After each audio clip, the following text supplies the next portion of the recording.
Diarech is Shia Ishmahech, Ishmesha Aaron Edwards. Hello and good day. Welcome. My name is Erin Edwards. My pronouns are they, them, and theirs. This is episode 33 of Inspiring Insights. I'm so happy to be joining all of you fantastic folks on this live recording with Ecko Aleck. A little bit about me.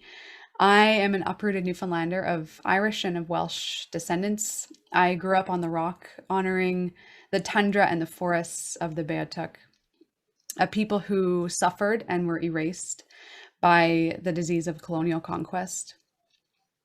Mi'kmaq, Innu, and Inuit folks still call what I know as Newfoundland and Labrador today home. And for me, as the offspring of two teachers, I have much to learn and much to step into in my own teachings, including this weekend's upcoming mindfulness retreat that I'm hosting, and more on that later. I'll put the link below. And now I teach mindfulness and I offer soul coaching on a physical level and on a global scale virtually.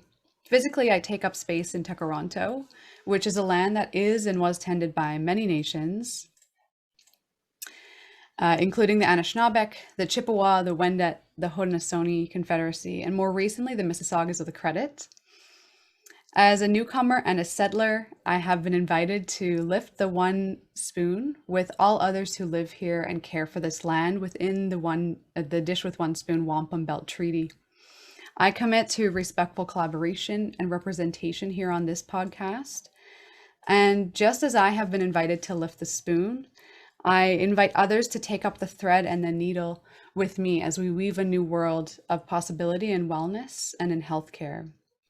This means decolonizing my language, my career, the ways in which we think and we act about medicine, mindfulness, spirituality, and healing, and using my voice as a platform for change and for breaking cycles.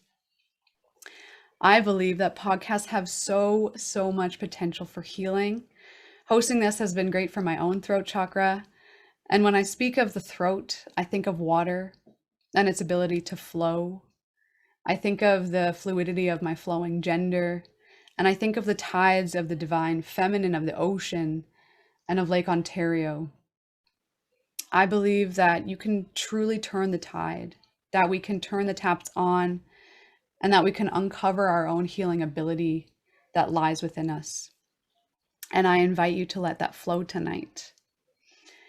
I invite you to let that melt like water around some things that you might be holding on to really rigidly. And I ask of you tonight, what if we accepted ourselves and trusted our path the way that water trickles down from a great mighty mountain, past the plains, past the rocks, past the valleys, into the shores of the unknown? What if? And doing the work of healing, of decolonizing, of examining our own implicit bias and shedding ingrained oppressions can be hard and heavy, and it is very important to keep doing. And that's why it's important to have a solid support network of wellness professionals behind you. And that's what Reawaken Co wishes for you. So please reach out to us if you don't know who to turn to next. So with that, everybody, welcome. Hi, Terry. I saw you joining in. Welcome. That's my dad. Thank you for coming. Thank you. And yeah, for everyone watching the replay, if you are watching the replay either on YouTube or listening to it on Spotify, know that we're holding you in space right now, and I thank you for joining us. Today, I want to bring a very special guest into the spotlight, Ecko Aleck. Thank you so much for being here, Ecko. Thank you, Erin. Thank you so much for having me in this space. If it's okay, I'll just introduce myself to the space in my way. Sure. Yadik Sheet and Jawat and Shkwesh Kawea. My ancestral name is Kawea. My English name is Ecko. I am from the Nlaka'pamux Nation, raised with the Shishalh Nation on the Sunshine Coast, and I am now currently living on and calling in from the Pentlatch speaking people's lands, otherwise known as Qualicum Beach on Vancouver Island. I am a daughter of a residential school survivor who is here with us tonight. Fierce warrior for Indigenous rights, and cycle breaker and mother for 2 young warriors who are the ages 3 and 8. Oh my goodness. And that is a whole other like story and piece on its own. But I'm so honored to be here with you tonight and to dive into the juicy conversation that we are about to have.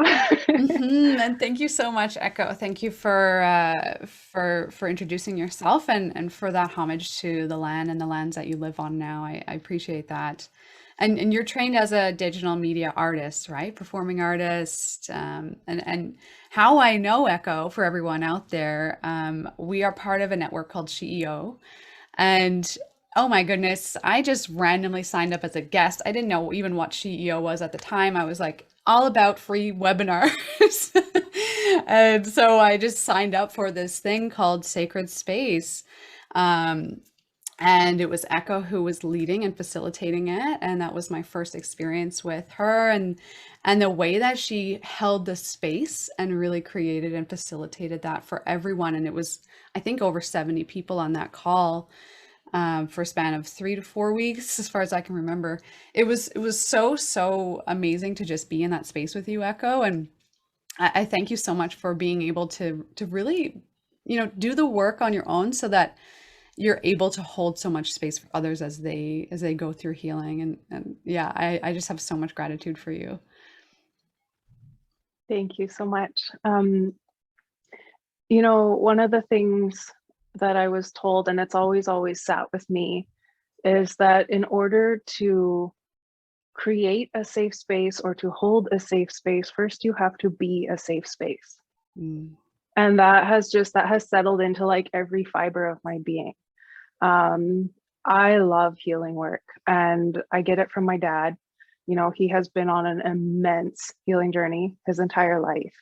And that it's like there's this kind of like image that we see on media of like healing work, right? Where it seems like gentle and self-care and this and that.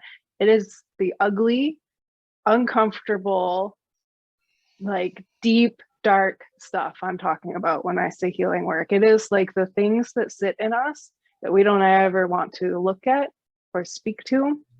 That's the kind of healing work I'm obsessed with. And that is what has allowed me to hold this kind of space for people. And it is something I live for. I absolutely live for. And if I'm not doing it enough or I'm not doing it correctly, then it means I need to go deeper. So having, Erin, your feedback after our Rooted series has just helped me to understand how deep I was able to go prior to leading those.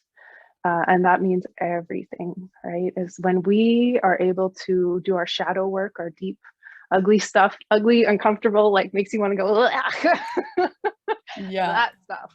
That is, that's how we know that we are doing everything we can to be a safe space inside so that we can create safe spaces outside. Oh, just like holding that for a second. And for everyone who doesn't know, yeah, I couldn't get enough of Ecko, so I signed up for another thing, which was called Rooted in Your Story. And through Rooted, actually, that whole series really helped me uncover my own lineage and get more in touch with my own Irish Celtic roots, some Druid and some paganism in there as well, and even kind of combining Catholicism, which I as a youngster coming out as queer 100 years ago, it feels like now, when I was like 13, I really rejected that side of me, and through the healing that I've been able to do over the past 7 weeks and Rooted in Your Story, it's been phenomenal. And to let go some of the anger that I've had towards a lot of things, structures, institutions, parents, all of that. But Ecko, I'm curious, and maybe we can just start this whole thing off as you have such an incredible story, and you touched on it a little bit, but how have you used music, and maybe why were you called to music and creativity to kind of work through some of the healing things that you had to deal with? Absolutely. So I might cry because my dad's actually here. But my dad went through residential school. And for those who aren't aware of what that is, that stripped him of his language, his culture, his family. He didn't have access to his parents, everything, every comfort that I now give my children, he was completely stripped of. So to have that in perspective of those generation of children then grew into adults who had their own children. And they were unable to provide those things that those children needed because they didn't have them. They didn't understand them, they didn't know them. So I grew up in a home where my dad was still uncovering his own anger from his own abuses as a child. He was also the first person in Canada to take on the government, the church, the RCMP of Canada in a 17-year court battle and win. Now, what happens when you are going through that is you're having to do that deep dive without the supports around you. So our home was Dad's safe place. It was also supposed to be my safe place as a child. So there was a lot of anger. There was a lot of anger in our home. And music and writing are the outlets that I found. They were the safe place for me to find myself, to find my words, to use my voice. They were the place where I felt empowered. I used to write short stories too. I would just like go off into these beautiful, beautiful little fairylands, and I would create my own world within writing. It was my safe place. And that turned into poetry. I was able to start, I would find like random music that didn't have any lyrics on it. I didn't know it was called an instrumental at the time. And I would just like speak over top of that, right? And then my cousins, when I was probably like 7, they gave me a cassette tape, and it was Machiavelli. So like really intense rap music. And this changed my life. It was awful. I would fall asleep listening to like Hail Mary, like over and over again on the cassette tape. But it taught me something else about poetry, right? Because rap is poetry. It is just spoken in such an intense way. And so I started to really play around with rap styles. And that became everything. That became everything that would keep me grounded in this world. So at 13 years old, I attempted suicide. And with everything going on around, you know, as an Indigenous woman, as an Indigenous youth at the time, there were so many layers of trauma, and our youth in general is some of the worst mental health years of our lives, right? And then you add all of these things of like intergenerational trauma, you add in systemic oppression, systemic racism. I lived in a really, really small town. Like everyone's my cousin in that town. So there wasn't a whole lot of like hope. You know, I always had this, like, I'm meant for more, but I didn't see it in my environment. I didn't feel like I had hope.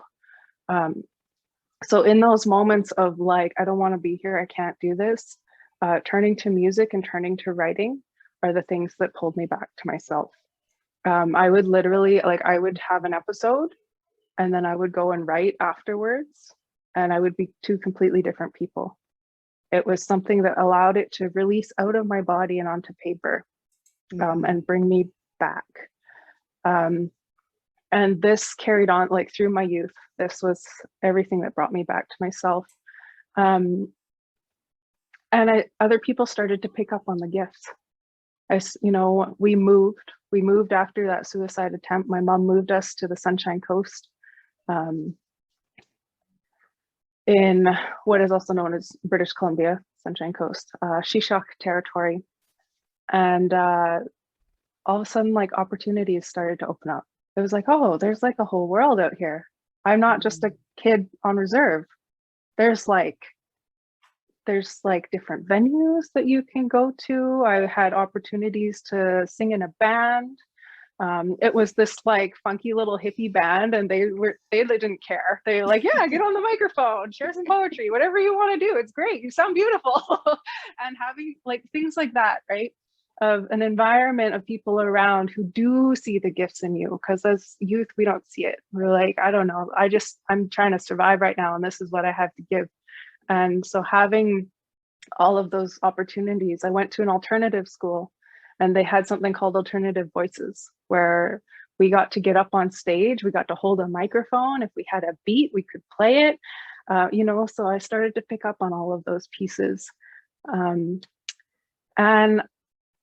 after my first son was born, I hit a point where I was like, I am not waiting anymore to reach for my dreams.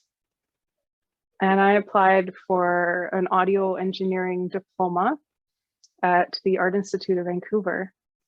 I think he was like 10 months old, and I was like, yeah, fuck it, I'm just gonna go to school. Sorry for my language, but I'm gonna use all my anti-language today. All good. And that was like the fire, that was the fuel I needed to really go for it. Because I knew that was my outlet, that was a gift that was speaking to me for some reason, and so I chose to follow that path. And it helped to provide me with all of the tools I needed to do all of the things to support that creative outlet that I then wanted to give back to our youth, give back to our communities. Like, oh, well, now I have this like overflowing basket of skills and tools to use here. Let me simplify it. You don't have to go to school to do this. Let me teach you. Thank you so much for sharing that, Ecko. I feel so honored to have your father here in the room as well. Thank you for both of you for being here and for surviving. That brings tears to my eyes. Yeah. And so, Ecko, you said so much, and and I know that you didn't even touch on half of it because I've heard some of the other stories with you, and I feel like there's so much more healing, so much so much more that we can tap into to make that healing impact. And so when you went to your schooling, and you've won awards, in 2017 you received the Music Counts Award, the Fred Sherritt Music Counts Award, for outstanding recording arts and sciences, which is amazing. And then you've also participated in some other things, like I know you did the Simon Fraser University LEAP program, which is a social economy accelerator. And so, how did that all kind of come about in terms of making Sacred Matriarch Productions, now Sacred Matriarch Creative, and really, what does it mean for you as a digital storyteller to actually make this healing impact on others? And you mentioned youth as well. Maybe you could touch on that. Absolutely. So when I was in school, I was a single mom. I was a single mom with a toddler trying to get through school. Yeah, yikes. I cried the entire way through. And as they're getting us through the program, they're trying to prepare us for industry entry, right? This is the audio engineering industry, the music industry is completely dominated by the stale pale males. Stale pale. Yes. Male. Yeah. The stale pale males. Completely dominated. And I had no interest. I was like, I am not going to work in a studio with some old white dude who probably like he's gonna have me running for donuts and coffee. Like I am not. Yeah. As a single mom, it just doesn't make any sense at all. I can't work 12-hour days. I have to just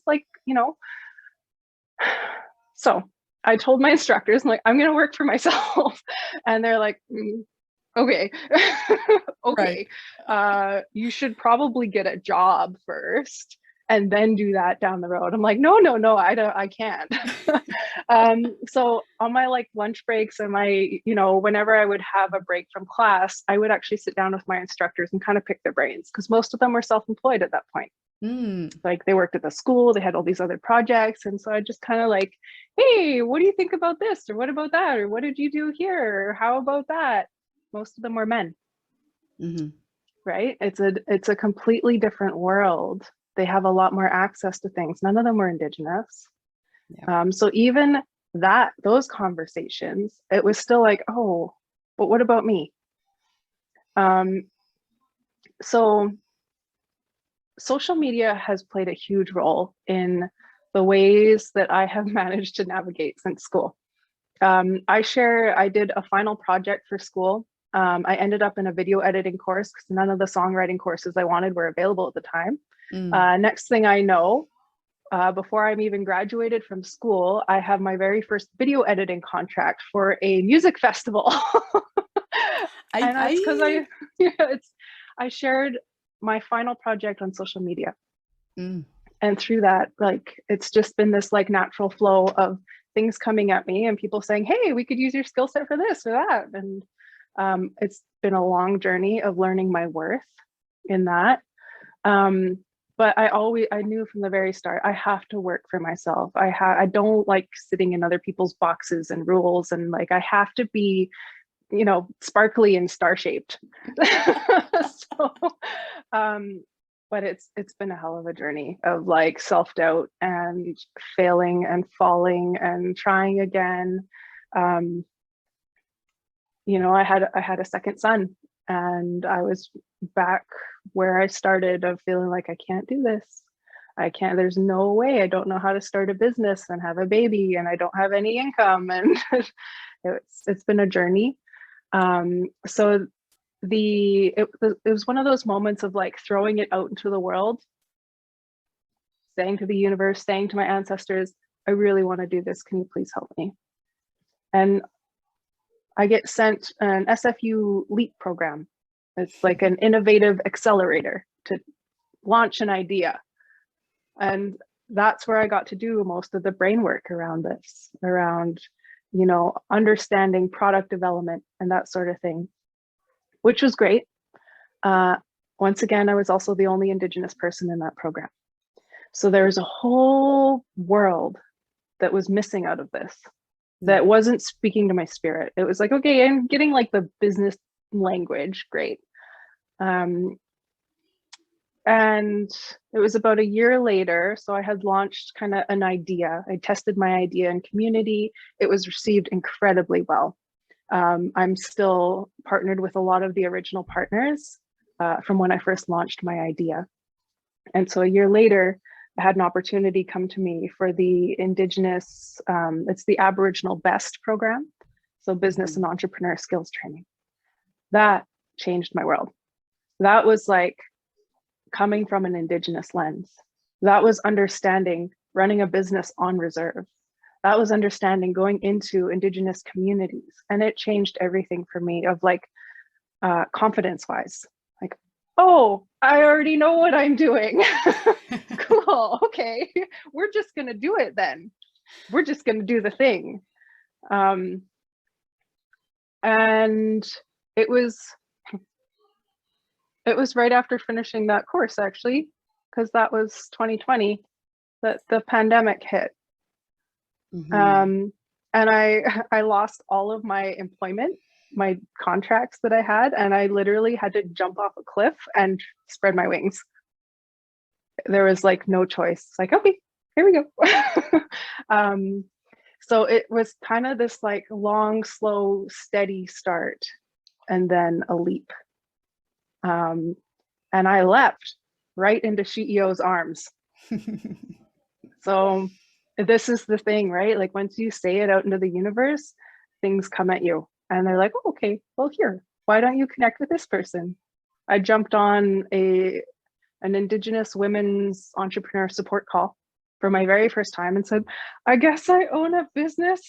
I'm like, here's my business license and I just got a loan to get me through COVID, help me. I don't know how to adult. And Vicky was on that call. Vicky, who is the founder of SHEO, she's like, hey, come work with us. I don't know what you want to do, but you can do whatever you want to do.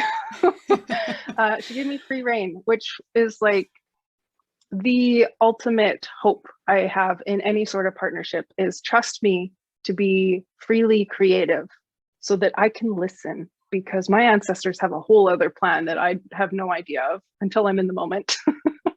Yes. And I have to be able to trust that and flow with it. So Vicky has just been this incredible support person of trusting, It started with an Instagram live that I was supposed to do. And then I sent Hannah, I just like sat down at my computer and this whole thing came out. And this was the original Rooted in Your Story. Mm-hmm. And what this does, for those who aren't aware or haven't heard of it before, this walks a group of people through how we introduce ourselves to people and places. This is Indigenous protocol. So when I am out on the land and I'm harvesting medicines, this is how I introduce myself to a plant. When I meet an elder, this is how I introduce myself to them. This is rooting ourselves, and we can only introduce ourselves like that when we are grounded in our story. So this whole thing came out of me, and I sent it to CEO, and they were like, this needs to be a full learning circle. Like, this has to be a whole thing. We're not doing this on Instagram, forget it. So this is just this is one example of the ways where speak things into existence, trust the process, let it flow. And then we get feedback from that, right? We got feedback from the first Rooted in Your Story, and it was phenomenal. It changed people's lives. And I take a tiny bit of credit for that. I'm only showing up, I'm listening. Mm-hmm. Because I have done the work to be a sacred space, and I continue every day. I'm not saying I'm like done healing, no way. It's like it is a serious daily challenge of calling myself on my shit. Yeah. Because that is constantly the center of my focus, I'm able to show up to those spaces and listen. A lot of the time we show up as a facilitator. It's like, okay, here's the written plan, and then we'll see how it goes. Yeah. And that, being able to have that freedom to flow is so, so important for this type of work. And I know that, Erin, I'm sure it's very similar in your work. It's like, oh, we thought we were doing this, but this is calling today. So, okay, let's go that way. For sure. Yeah. Thank you so much again for that beautiful response. I feel like there's so much in that. And I wanted to go just like one smidge back and say that representation really matters. Like, I get people asking me all the time, like, why is it important to have, people who aren't transphobic in workspaces or like who aren't racist in workspaces, et cetera, et cetera, et cetera. And it's like, oh my goodness, like what you just said is everything in terms of giving somebody the confidence enough to allow them to see that, oh, I am actually doing this right. Oh, I actually have learned a little thing or two. Oh, and it's okay that I don't align with this because it's patriarchal or because it never worked for my people before, right? And so that is really big. And yeah, to get back on your last point there, yeah, I 100% agree with you. And I've seen it full on, even just in, in the energy field that I take up space in and work with my clients on. It's like I've trained in Reiki, and that's a Japanese lineage. I learn it, I honor it, and I thank it so much. And at this point, I don't know if I actually practice Reiki. Like, I use symbols that I learned in that, and whatever comes. So, sometimes it's an animal, sometimes it's an ancestor, sometimes it's tomorrow. It doesn't. There's like no sense of time or space or linearness to it. So, yeah, Jen knows that. So, there's so much more than. And to get back to, the whole point of this conversation is that there's so much more to healing than just somebody coming into this room and telling you exactly like what to eat or how to exercise, or, that's not even a smidgen of it. Like, that's surface level, right? And I think it speaks to, and I'm not trying to like badmouth anybody here, but it speaks to more of the pattern in our system, right? That it doesn't encourage folks to go deeper. So yeah, that's just a little bit of my thoughts there. Absolutely. But speaking on, creating sacred spaces, and I love that I learned this from you, and that you create sacred spaces by being sacred yourself, right? You be that safe space yourself. And I mean, in the queer community, we actually have veered away from saying safe space, because we can't guarantee ever that there's, that we are bringing safe space, because who knows who's coming into the circle, right? But what we can guarantee is that there's a space created where we can be brave and courageous, and leaning into that circle around with everyone else around the fire or whatever you've created is so needed today and necessary. And yeah, and really just committing to the ongoing work that we're doing. Mm. I want to hear a little bit more, Ecko, about Sacred Matriarch, from productions to creative, what that looks like for you. And I know you've spoken a little bit about the different opportunities you've had, which are amazing. I'm so glad you've had those.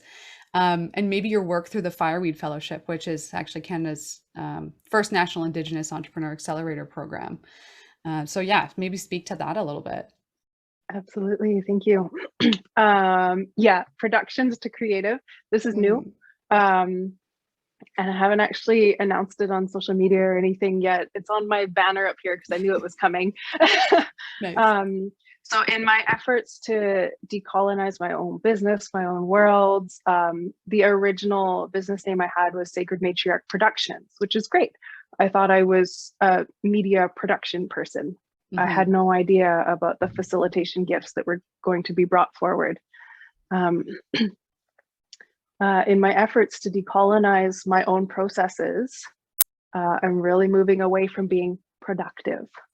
Productive is such a capitalist construct, right? It's such an idea of like, we have to be productive all the time. It's like a daily thing, the hustle, the grind. And like, I have no interest in this. This is not my ways of being.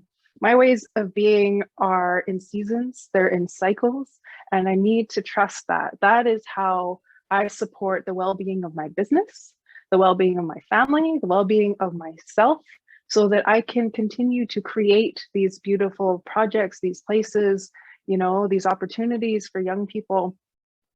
I need that grounding in it is creative. And this also comes down to, in my culture, in Indigenous cultures, we talk about creator.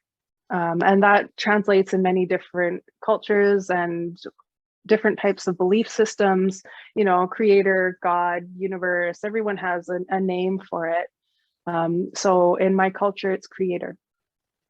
And when we look at the world that we live in, everything we're surrounded by, everything we interact with every day was created by someone at some point. It was just in their imagination, and now it exists. We are all creators. We just need to feel confident in that. We need to unleash that.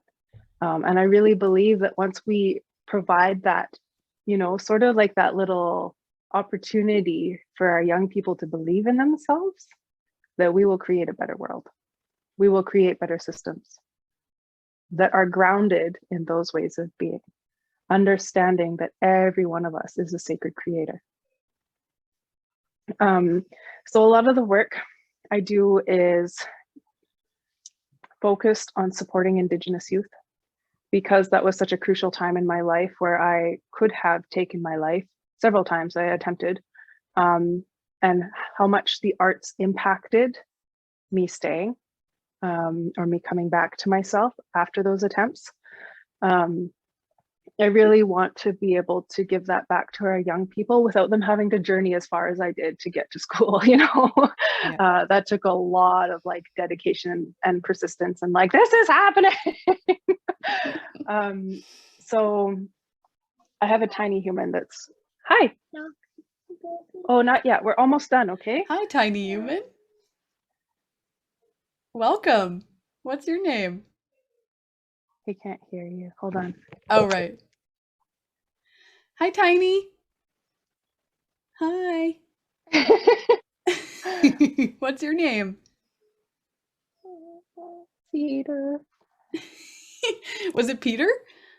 Cedar, like Cedar. the tree. Oh, nice. Cedar. Hi, Cedar. Happy to have you.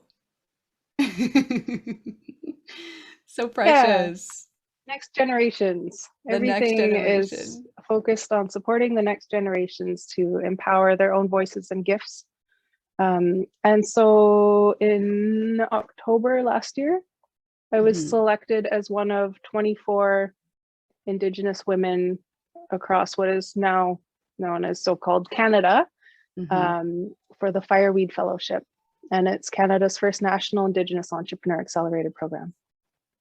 My goal through this is to design and launch a social enterprise that trains and hires Indigenous youth in digital media and performance storytelling.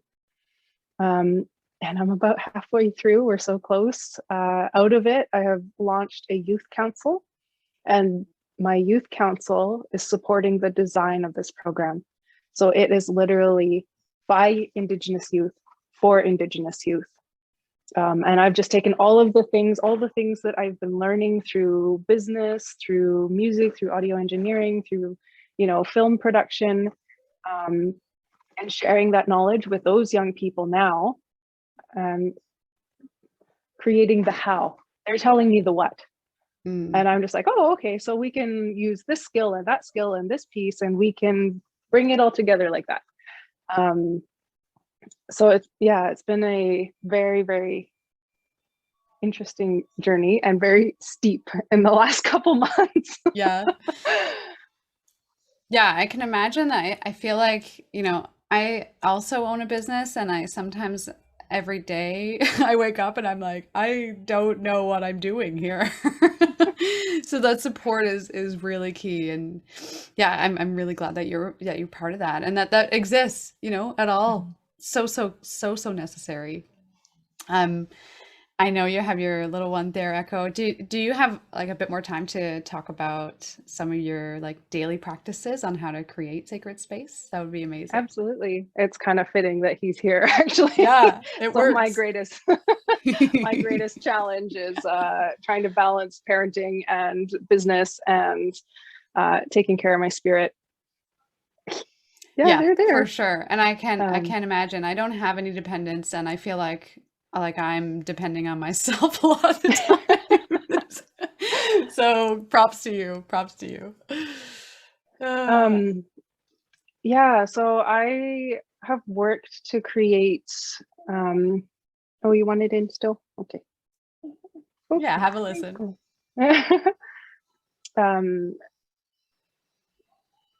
I've tried to move away from calling them like routines or rituals. You want to push it? Go ahead. Okay, hold it there. But, working with sunrise and sunset.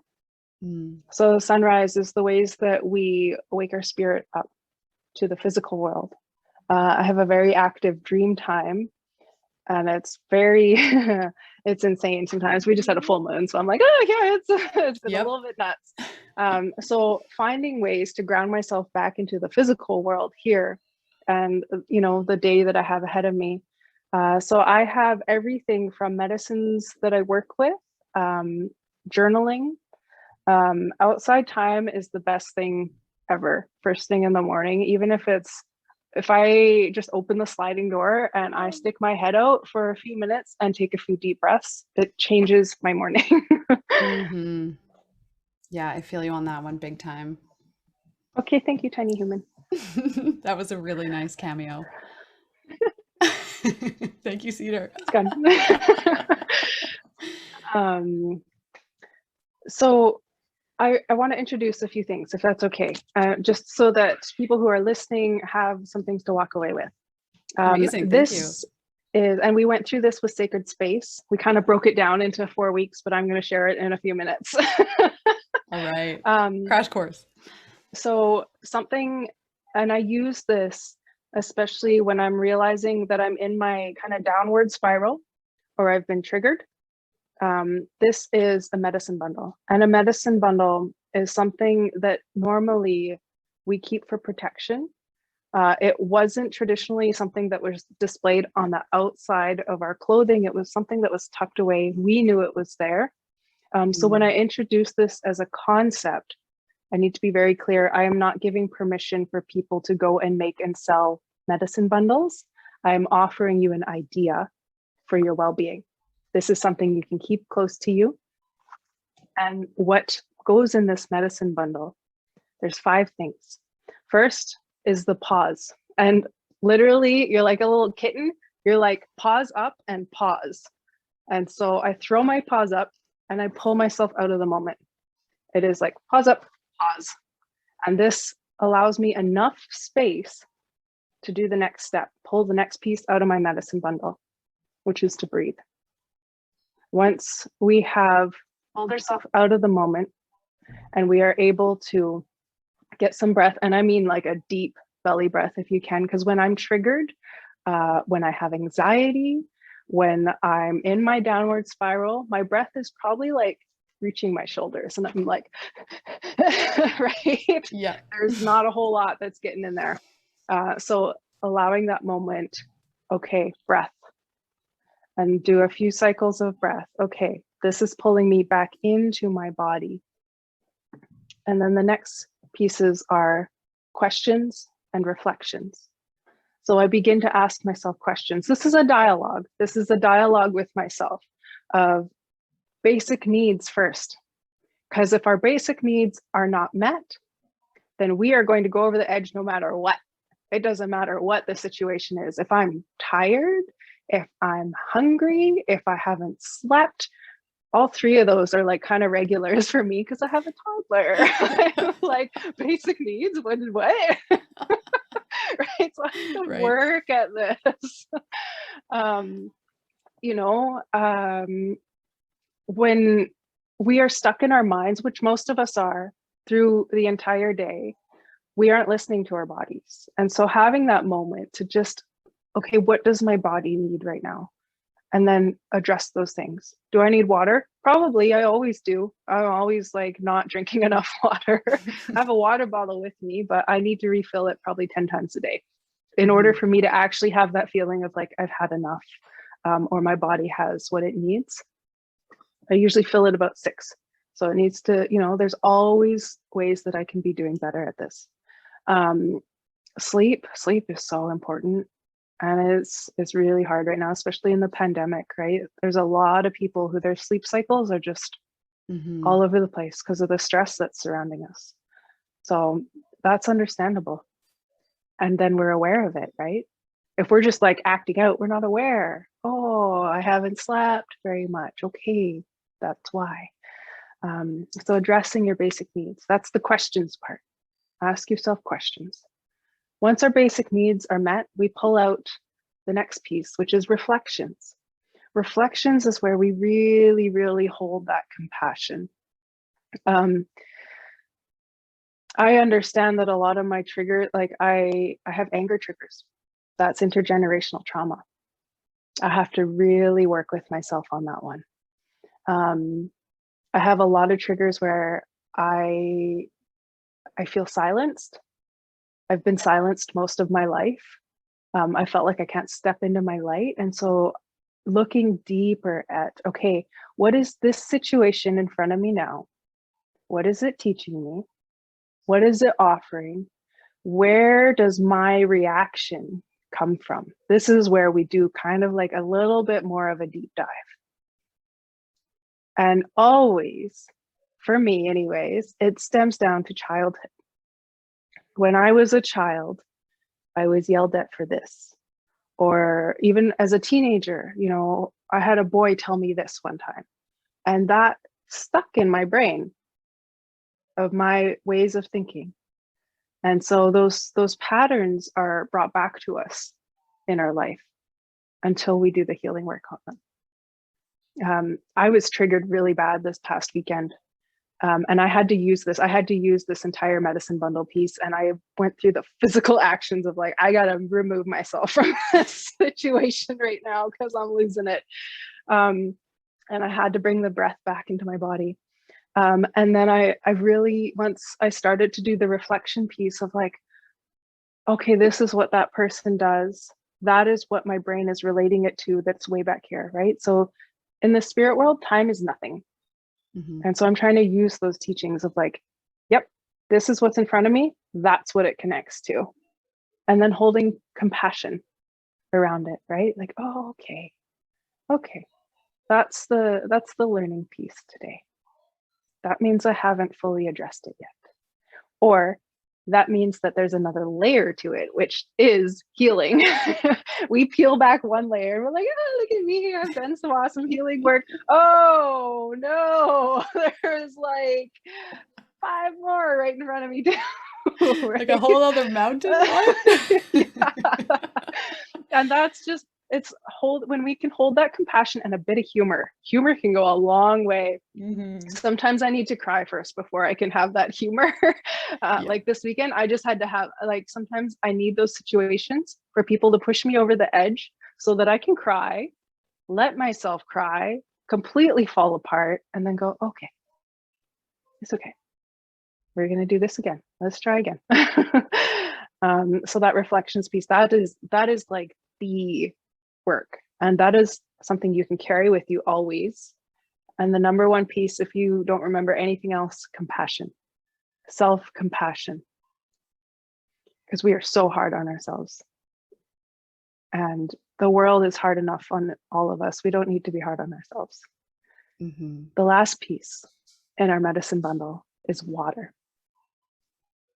Cry, sweat, wash your face, have a shower, have a bath, go in the ocean, go in the lake, find a river, drink some water. Water is spirit.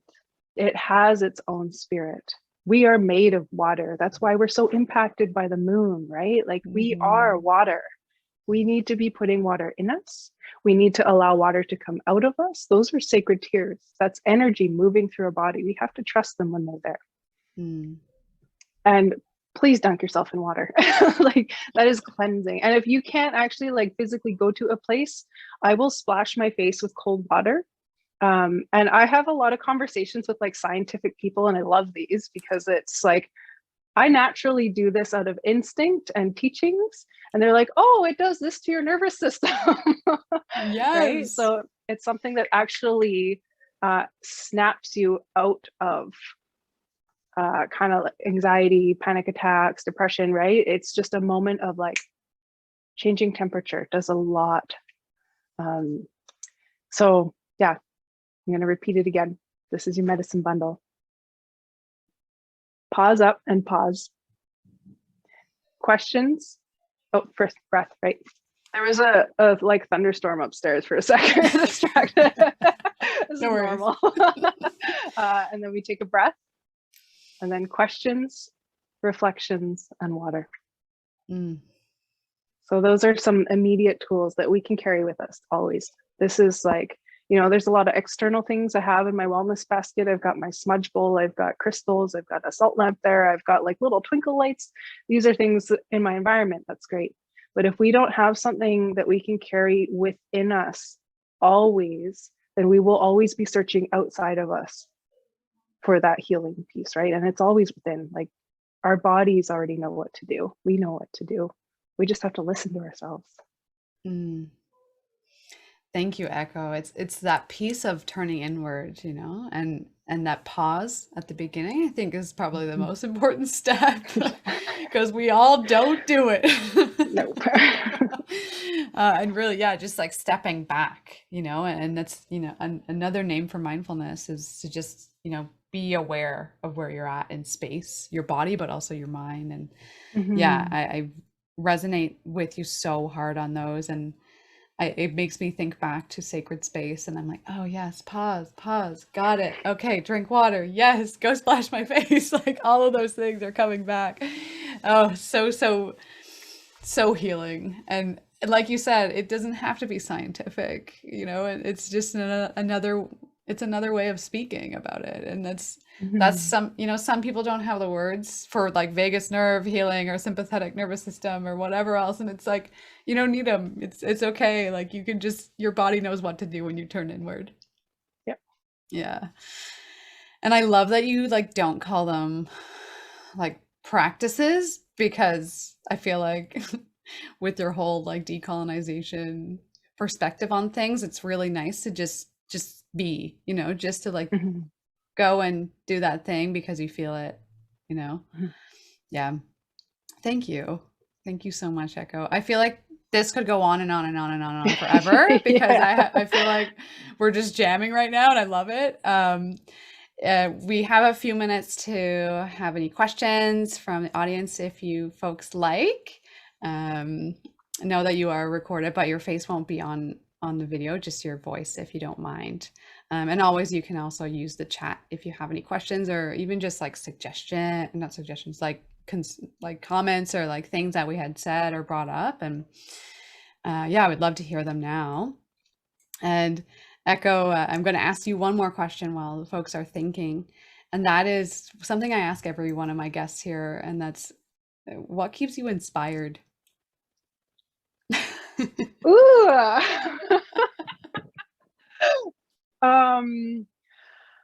Oh. In my teachings, we are only a point in time. Behind us stretches minimum 7 generations. Ahead of us is 7 generations.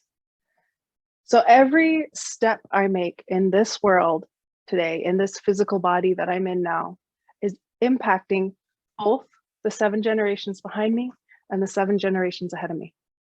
That's what keeps me inspired. My connection to my ancestors is becoming stronger and stronger. The more that I listen, the more that I learn to play, that's huge, is learning creative play. The more that I'm learning to be with myself, be within my body, and hold those spaces for myself, for them to show up. Yeah, I'm gonna cry now. The messages that come through are stronger and stronger. And those messages come from a world where they can support the next 7 generations. So everything is just around this like redesigning, rethinking, and trusting every step I take, even though I can't see where it's leading me.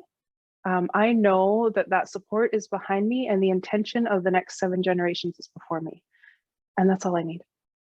That's all I need to just take one step in front of the other and play and be creative and heal. Oh, yes. We are a culmination of the past and the future all together, you know. I feel that very deeply.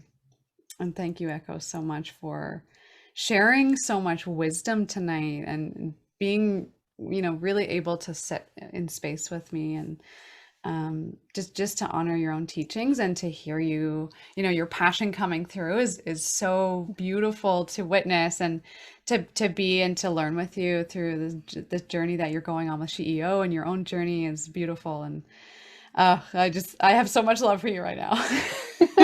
Thank you. Thank you. Thank you. Thank you. Folks, anybody have any questions or comments? Thank you so much for coming. I feel like I'm in the presence of a warrior right now. Terry, thank you so much for being here. And Jen, I see that you maybe have a question or a comment.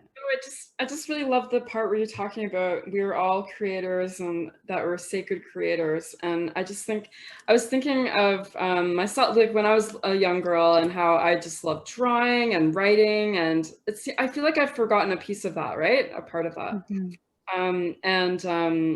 Do you think that there's like a lot of significance in tapping into those things that you enjoyed doing as a youngster to help bring joy back into your life, even as a middle-aged woman that I am? Heck yes. Yeah. Heck yes. When we're children, we don't have the filters that we now have as adults, right? Because we've grown up in worlds that tell us you can't do this, or you shouldn't do that, or fit inside this box. We slowly put those things away. When we're in those spaces, we're listening, right? You're inspired by something. That something is coming to you for a reason. So I was taught that we're given our gifts and our dreams for a reason. Trust them. And whether that's creative outlets, my partner is very physical, like he needs to have physical outlets. That's his gift, right? He needs to trust that, and he does. So in the old ways, children were monitored as they were growing up. The elders, the community would monitor them on what their gifts were, and they would provide the environment to support those gifts, to nurture those gifts, because they knew that those children would grow up and they would return those gifts to their community. That's the world I thrive to see. Like I see it in every single person I've come across. It doesn't matter how far away they are from what they feel is their creative gifts. It's there. It's there. And I think the more that we can nurture each other in our own gifts, the more that we can each step into our place within the world. Yes. That is some straight up inspiration right there, everybody. Oh my goodness. Ecko Aleck, thank you so much for being here. This has been episode 33 of Inspiring Insights. Thank you everyone for coming and joining and for listening wherever you are in the world. I thank you. I thank you. I thank you so, so much. Dad, do you want to bring your voice into the circle for a minute? My beautiful daughter, actually last summer, one of her projects was to document my life story. And she has oodles of video, and then to actually not only sit in front of the camera here on the Sunshine Coast, but going to Lytton, to Kanakabar when I was a kid, then to 14 Mile, where I grew up as a younger kid, and then a healing gathering place that Lytton used to host generations ago. And Ecko captured a lot of my life story, my tears, my happy place, who I am as a human being. And she has a beautiful gift, and she's offering it to the world. And I really feel grateful for you, Aaron, for linking up with my daughter and Jen and whoever else is on the screen. There is so much. I mean, you know, I heard your mindfulness thinking there, and the DBT training that I'm going through right now. You know, education is key. And when that education comes from spirit, like she said, honor it. And you'd be surprised where it leads you and the tools you pick up along the way. And there's so much. There is so much that is being offered right now. And, you know, this pandemic came by to remind us that we're human and that we're very vulnerable humans. And if we don't have our spiritual practices in place, you get dragged down that rabbit hole and you won't see daylight. And so it's really teaching a lot of us to really become more aware of our surroundings and really tune into even that lovebird speaking. I love it. Yeah, so it's really, I really appreciate that. I'm glad I decided to join in to witness my daughter's awesome work, and thank you for linking me up. Thank you so much, Terry. I'm a proud papa. Oh, yeah, I feel that pride. I feel the passion between you two. I feel the love. It's so strong. Thank you for being here and for sharing your voice. Yay. Oh, okay.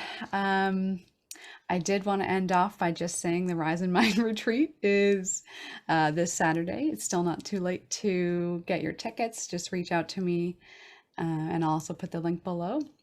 And tonight's episode is wonderfully brought to you by Brazen Betty Co., who's provided me with this sick shirt, Gender is a Galaxy, with this sweet little cat and this mug. Fuck the patriarchy. Cheers to that. Thank you, Brazen Betty. And go check out Brazen Betty's Etsy page. I need that cup. Yeah, I'll get you one. I picked the perfect time to take a picture. Amazing. Wait, did you just take a photo? I did. You were holding up the cup. Yeah. Oh, did you get it? Because I could do it again. I did. Okay. I did. That's amazing.